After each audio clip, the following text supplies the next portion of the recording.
How's everybody doing? My name is Anthony Brian Logan, and today we got to talk about the Trump-Kim Summit 2.0 in Hanoi, Vietnam. Now, this was an event, it was a movie, but it may have been kind of unproductive, depending upon how you look at it. Let's start first with the actual rollout of it. I mean, when I say they rolled out the red carpet, they rolled out the red carpet. You're talking about murals being painted, a lot of pomp and circumstance, a lot of, high fashion, a lot of traditional wear. You had kids and adults cutting their hair and dyeing their hair to look like Donald Trump and to look like Kim Jong-Un. I'll play some video of that on the screen before you. When I saw that, I was like, wow, really? This is kind of crazy. It was a caption that came with that originally talking about, oh, they think Trump is cool. It was kind of a little salt with the caption. But I think that the people of Hanoi, Vietnam, where the summit was held, aren't used to people coming to their country. That's not really a real thing. Not world leaders like Donald Trump or Kim Jong-Un. I mean, they may see him on television, but who would ever think coming from Hanoi, Vietnam, that they would come to your particular country to try and discuss world peace? So it was definitely an event. The hotels, all that were very grandiose, but for now, I digress. Let's get to the actual substance of the summit. Now, the purpose of the summit was to denuclearize the Korean peninsula. North Korea has a lot of bunkers, a lot of testing sites and missiles. The purpose was to get a deal signed on paper that would have them remove all that stuff in exchange for lessening or removal totally of the sanctions that have been placed upon them by the U.S. government. Now, Kim Jong-un and the North Koreans came to the table with a deal that only had one nuclear site on it that they were going to eradicate. They basically were saying, hey, we'll get rid of this site right here. And if we do that, we don't want any more sanctions. But they did not know we knew about more sites. Okay. There's a bunch of other sites that we counted with and said, hey, no, that's not really enough because we got X, Y, and Z site. What about those? Now, according to Trump and according to the media, really, Kim Jong-un and the North Koreans were surprised by this. They're saying, hey, how you know about that? Look, we're the Americans. We got all the intelligence. So don't worry about how we know it. We know it. If you're not willing to give up these sites as well and your existing stockpile and the one you already came to me with, we don't want to sign the deal. So no deal was signed. Now, some may see that as a loss for the president. Some may see it as an embarrassment, and some may take it as a stripe in their belt of the so-called resistance against Trump. I'm not really sure why that would be the case, because if you have North Korea that is not denuclearized, that's very dangerous. Remember, Japan hit Pearl Harbor, okay? North Korea is right beside Japan, so they could potentially hit Hawaii as well, and they could hit Guam. They could hit one of our kind of allies in Philippines and other places. They could hit Vietnam. They could hit Japan.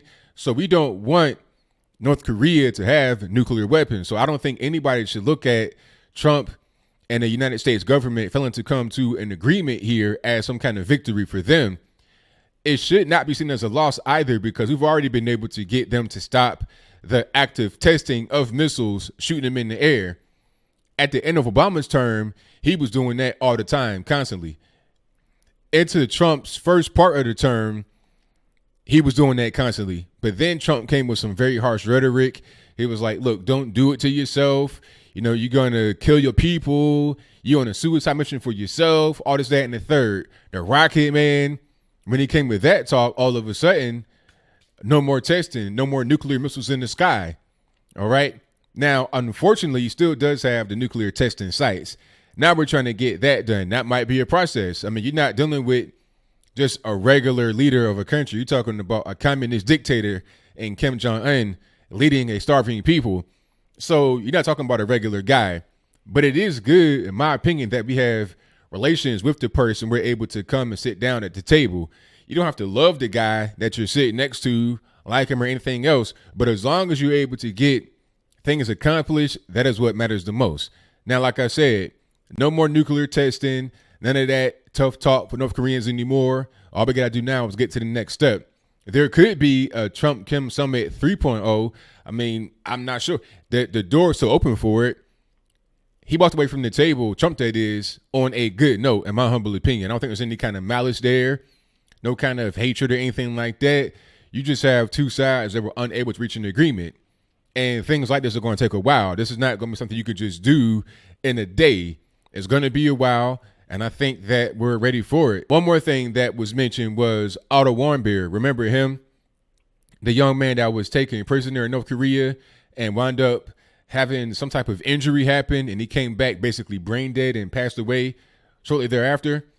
Well, that question was raised during the actual summit, and Trump relayed that Kim probably didn't know about it and he was upset about it. Now, I read a headline that said, Trump defends Kim about Otto Warmbier. I'm not sure if that's defending. He was just laying out what he thinks happened in the facts. Because remember, there were other North Korean hostages and prisoners that were American who were brought back home in perfect health.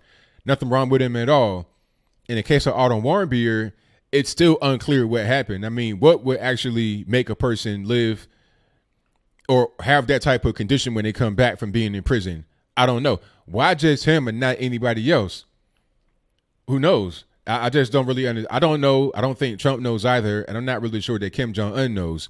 You have these camps, gulags, whatever you want to call them, where people are sent. And what happens there, I don't really know. There are already sanctions on the North Korean government. So it's not like there's no punishment or anything. They're trying to denuclearize in exchange for release of the sanctions, but that has not happened yet. So the sanctions still persist. And I think at a certain point, Kim Jong-Un is going to want to feel, a little pressure on his back to get rid of those sanctions, because this could mean reunification of North Korea and South Korea. I think that's the ultimate goal here. First, denuclearization, then reunification. If they reunify, they could become the next Japan or another Japan. I mean, it's basically the same people. They're right next door to each other, so to speak, right across the sea of Japan. They could basically be the same. You wouldn't have any more, starving people in the north, communism, all that kind of stuff. With 25 million people in one little part of the world, you could have more of a booming economy. They could be the equivalent or close to the south of Korea, where all the stuff is happening. You can see the difference in activity between the American-influenced South Korea and the communist North Korea.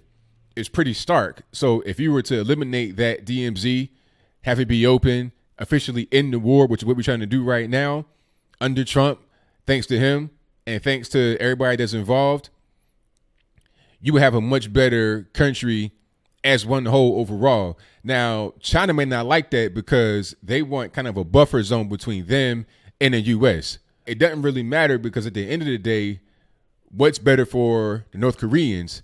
To please the Chinese and live in filth, or to reunify with their brothers in the South and have a better country, be able to eat, be able to do whatever they want to do that they can't do right now under the communist dictatorship that is Kim Jong-Un.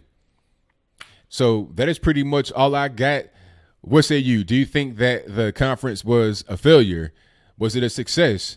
Do you think it was kind of an even thing? Nothing really happened that we wanted to happen?